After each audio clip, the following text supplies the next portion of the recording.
What's up, guys? Welcome back to Sit Down with Sid Podcast. This is episode number 19. And today, our guest, all the way from Atlanta, she is an up-and-coming comedian who is a recent graduate from Clark Atlanta University. She obtained her bachelor's in mass communications with a concentration of radio, TV, film. And one day, she plans on having her own radio, TV show. That being said, let's welcome Kyndra Crump. Hi, Kendra. Thanks for being with us here. Thank you so much for not thinking I was a bot or spam and just deleting my message when I reached out to you. I appreciate it. Not at all. Not at all. We are. It's an honor for us to have you here. So Kyndra, before we kind of dive into the podcast, would you mind unpacking for our audience a little bit about your background? Yeah, born and raised in Atlanta. Came from a two-parent or really half a parent household because by the time I and my kid brother came around, my parents were really done with each other. And that's why I still haven't been to Disney World since this day. But anyway, back to the story. That's why I'm trying to, get on these podcasts, find a man who actually has some money, not the fake, not they post pictures of their cash and it'd be their child support, not that, real money. Okay, back to the story. Because I look at it like this, right? Money does not buy happiness, but would you rather cry in Detroit or Dubai? Okay. Oh, wow. There it is. There's the answer. There's the answer. But no, so grew up, like I said, my mother was a single parent, grew up in an evangelistic household. So church was 3 times a week. Everything was a sin. And I'm like, I know this can't be the good God that they talk about, and then I kept thinking to myself, right? I said, okay, if we're supposed to, the devil talks about how he kills, steals, and destroys, where they talk about in church, we're supposed to be afraid of the devil. I'm like, why not God? Because God's the one killing everybody off in the Old Testament. This man is scary. I kept thinking that, but with a lot of people, when it comes with comedy, you can't talk about like that type of stuff. People get offended, and I'm like, guys, are you mad because your belly hair and belly fat just canceled on you? You got some nappy belly hair, your stomach's rolling over, your breast canceled on you, lady, at 20 years old, irresponsible. But I can't talk about that type of stuff. So I started doing comedy 2016 via Snapchat. And at the time, it was like Lil Kim's hardcore album. And if you guys have not heard it, listen at your own risk. It's very vulgar. Back to the story. But I had to learn that you can make people laugh with or without using profanity. You can make people laugh with or without being vulgar. Like a good comedian, somebody who can I make kids laugh. And it's 3 things that don't lie. It's children, a drunk man, and leggings. Okay.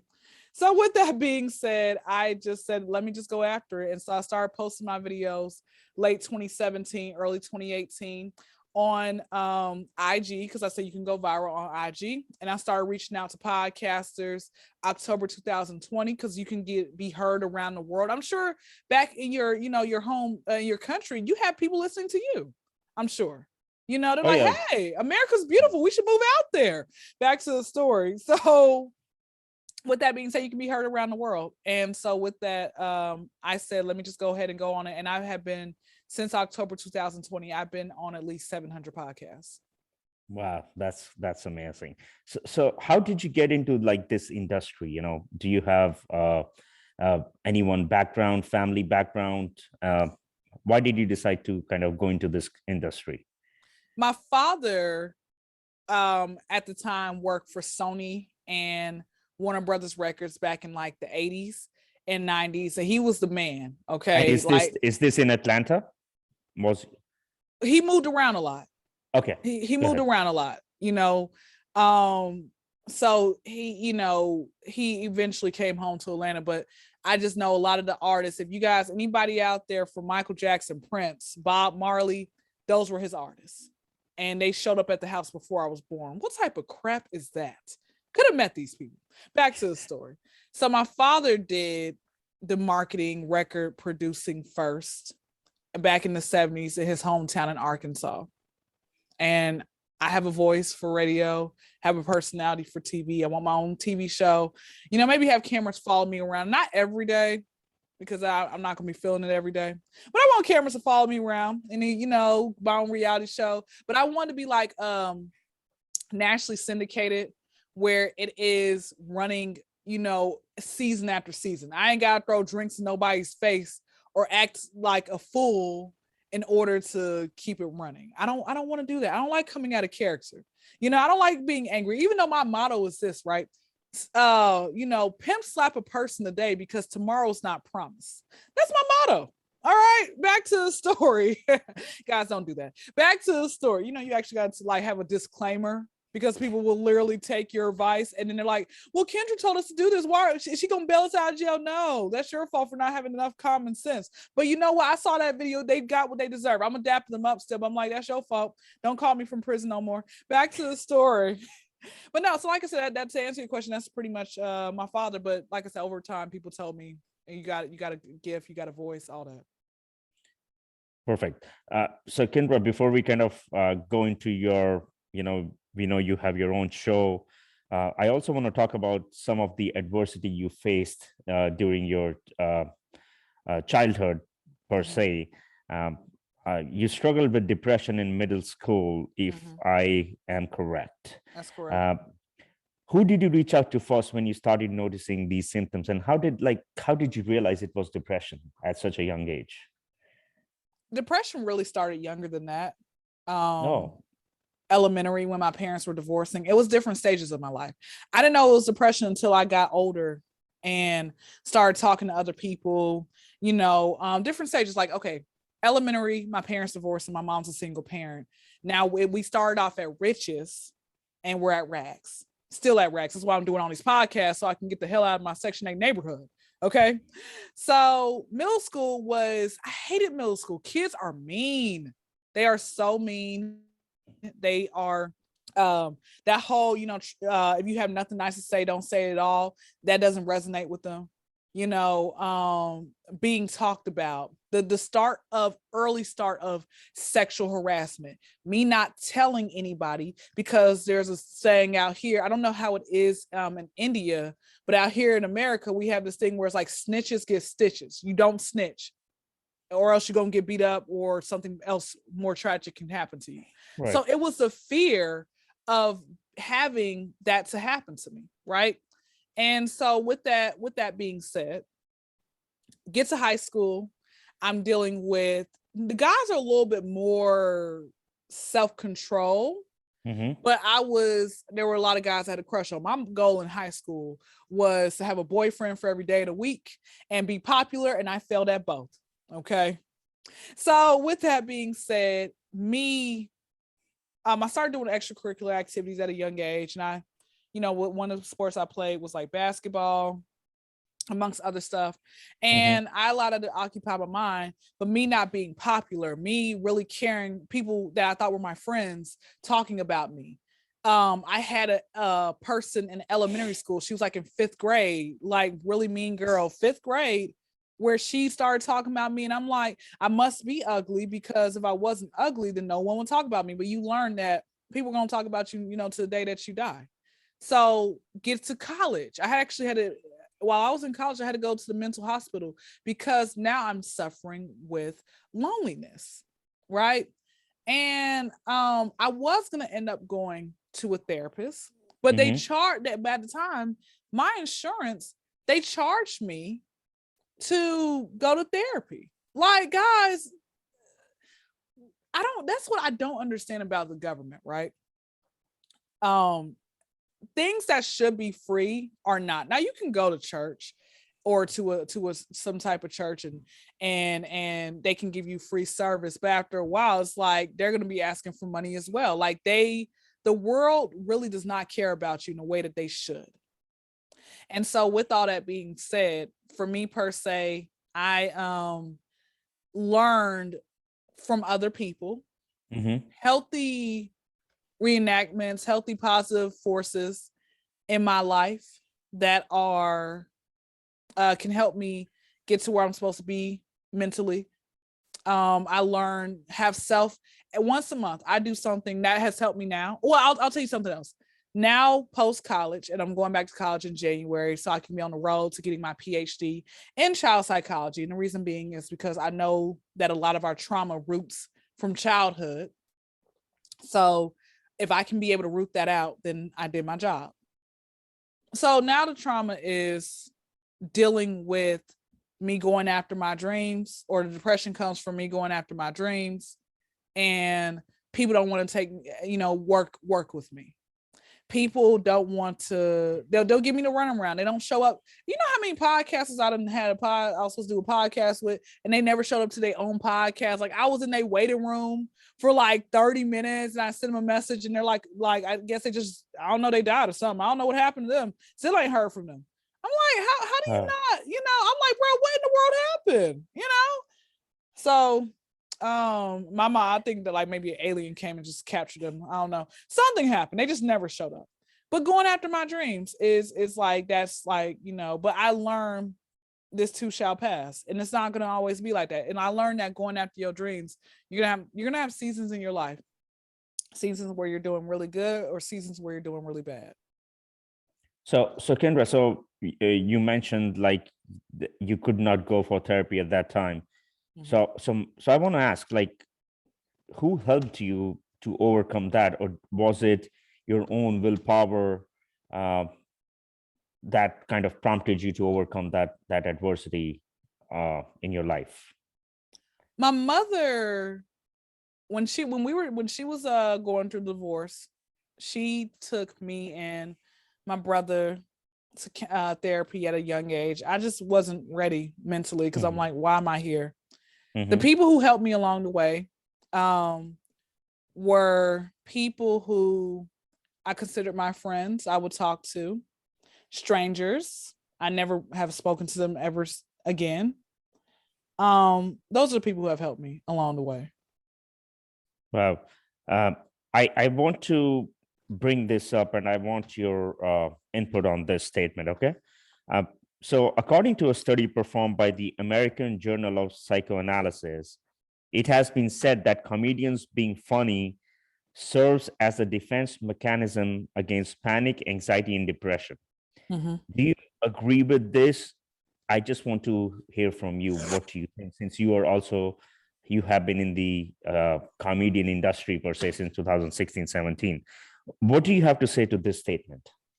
Most definitely. That's true. Okay. And like me being able to make people laugh makes me feel good, even when I'm not feeling good myself. Very interesting. I was really intrigued when I came across this, and I said, I would love to hear from you, what you think. So now, is that one of the reasons you wanted to become a comedian, or what was the main reason why you want to become a comedian? Because after many people, like I said, children told me I was funny. Multiple people over a course of time said I'm funny. So I said, let me just go after it. I never tried. I'll sit here and say what comes to the first. My mother always taught me to think before I spoke, and I never listened to her. So that pretty much was it with that. And I said, let me just go ahead and go after it. Okay. So I want to talk about your own show, which is the Kyndra Crump show. What is the show about? Is there a certain theme, and what can people expect from that show? You can expect to get called out if you have been very unprofessional or you have wasted my time. My show is like, it basically does not care. It's like, no holds bar type of thing, right? And so with that being said, it comes on Friday nights, which gets released the next morning, Saturdays. And so basically I sit here, it's like we have a segment called What Would You Like to Ban? BAN. For example, I want to ban people who park over the line. So I just sit here and talk about different things that have happened in my life. It's never a dull moment. I talk about the different people I've encountered, the celebrities that don't tip. That's what I do. That's what I do. I just sit here and we have fun. It's nothing but comedy based. And then where can people find this show online? Is it on YouTube? Is it on what platform do you have this show on? Yeah, YouTube, Kyndra Crump. So just type in KYNDRA CRUMP. All right, please put a space between Kyndra and Crump, because a lot of y'all's wheels and y'all's bus don't go round and round. Okay. And so yeah, I pretty much just sit here and I just you can find it on there. You can find it if you want those episodes on YouTube are the ones I recorded, started recording the year and the year before that. And if you want the most up-to-date episodes, you have to go on Anchor, Spotify, Breaker, and just type in the Kyndra Crump Show. So D is in the KYNDRA CRUMPSHOW podcast. Perfect. So actually, we will put links of those in your description in this video, so people can actually go and check it out. Now, from your point of view, what type of mindset you think is ideal for creating good comedic bits? I think it's ideal for you not to talk about things that are not funny, that can really strike a nerve with folks. Like, for example, I never talk about molestation, rape, pedophilia. It's not funny. Nothing's funny about that. Okay. Cerebral palsy. I don't talk about that, but I have come across a couple people who do have cerebral palsy. And, I already told them this joke. So they, laughed about it. And I said, you guys, cause they're in wheelchairs. I said, listen, I just want y'all to roll on to my comedy shows. And they just laughed at that. I said, some stuff like that, but I'm not going to sit here and just, whatever, like certain things you got to know, have some common sense. That's not funny. You don't sit there and do that and all that other type of stuff. So you also do a stand-up comedy show on Wednesdays, am I correct? Wednesdays, the south side of Atlanta. You guys it's one of those hood spots where food takes like 2 hours before it to come out. So come at your own risk. But the drinks come out very quickly, but I perform. It's like, what the thing is, right? The doors open at 9. Show really doesn't start till 10 p.m. It's like 10 to like 1 a.m. people are performing.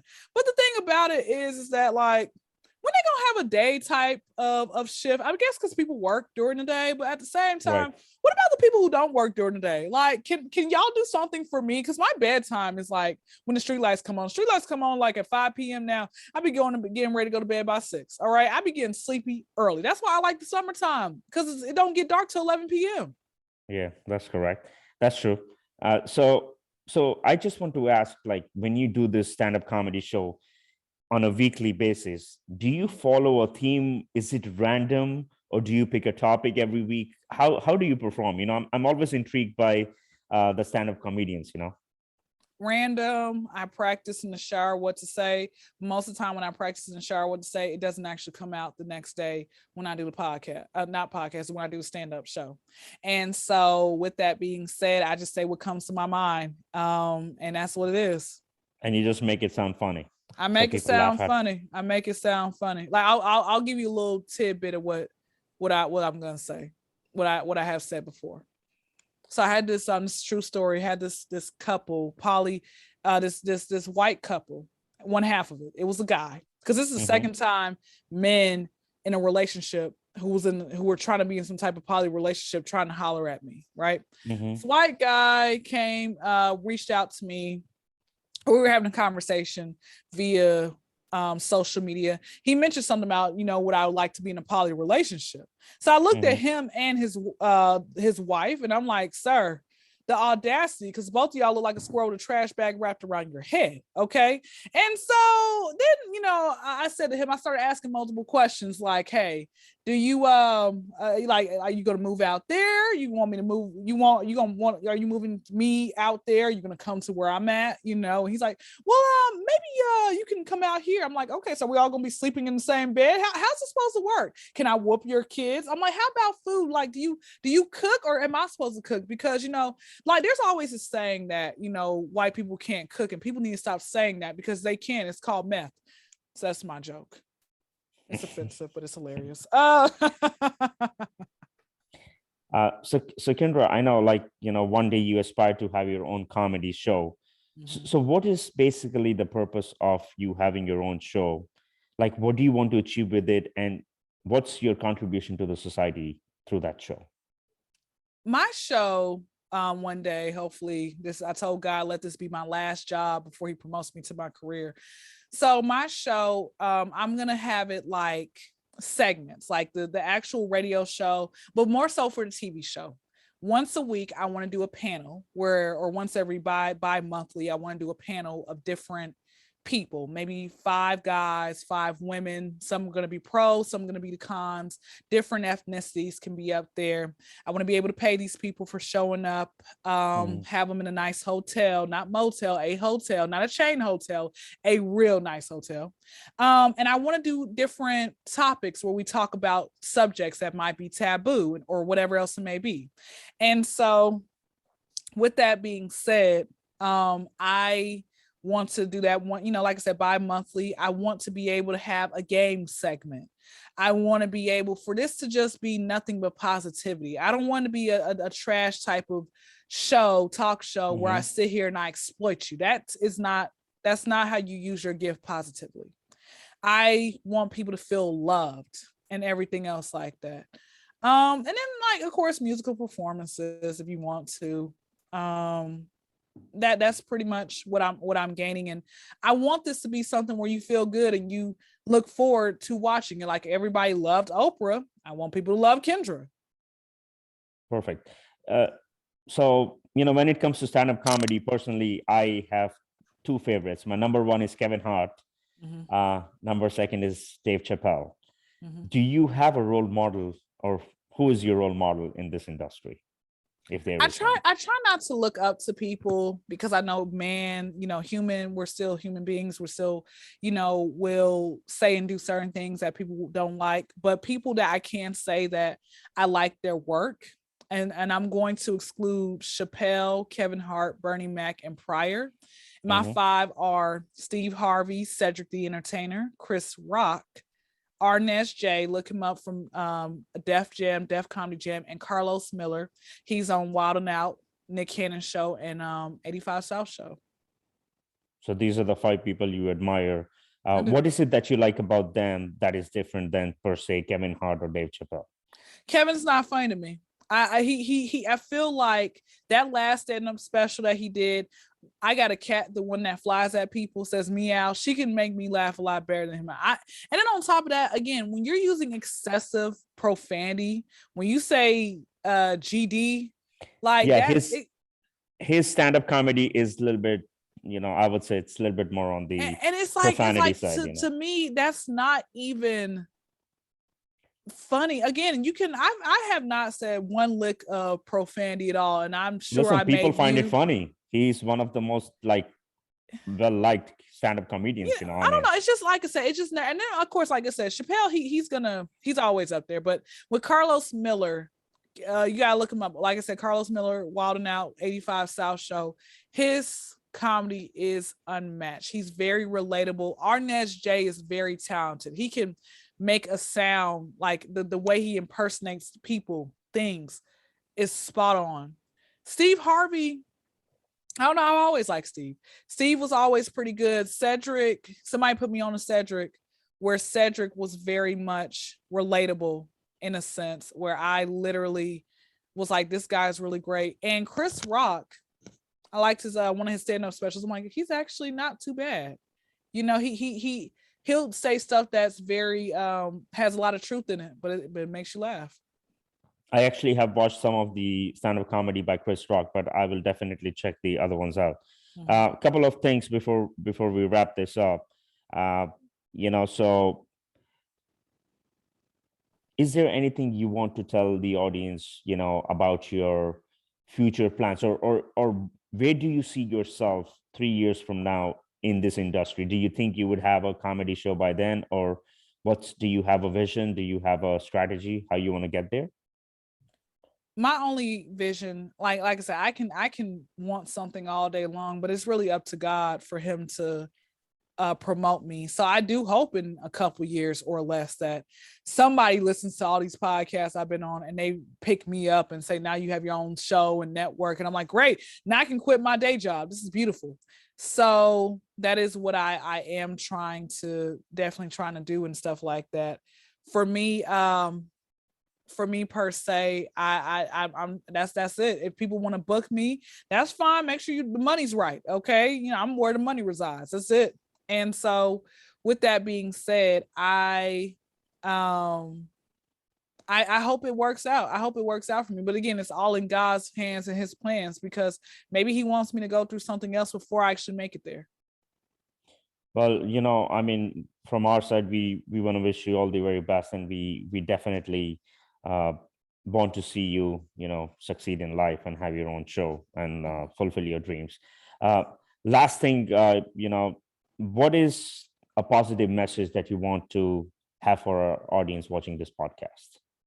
I'll give you guys 5 pieces of advice that have helped me along the way. And I definitely hope that this helps you guys. Number 1, life is 10% of what happens to you and 90% how you deal with it. Okay. Number 2 is expect the best but prepare for the worst. Number 3 is behind every no, there is a yes. Number 4 is never make a decision when you're desperate. Number 5, and I'll explain what number 5 means because it went over my head when I was taught it. When you first meet somebody, start them off with an F and have them work their way to an A. Basically, that means that if you start them off with an F, you're able to not trust them so much. You're not spreading so much of your business to them. You are able to figure out what type of person you're dealing with. And that keeps you from making a lot of bad and rash decisions. That's very interesting analogy. Well, Kendra, I want to thank you very much for coming on the podcast and sharing your views, sharing your life journey with us and our audience. We want to wish you all the very best, and good luck with everything. Thank you so much for having me. Thank you. Have a good day. Bye-bye.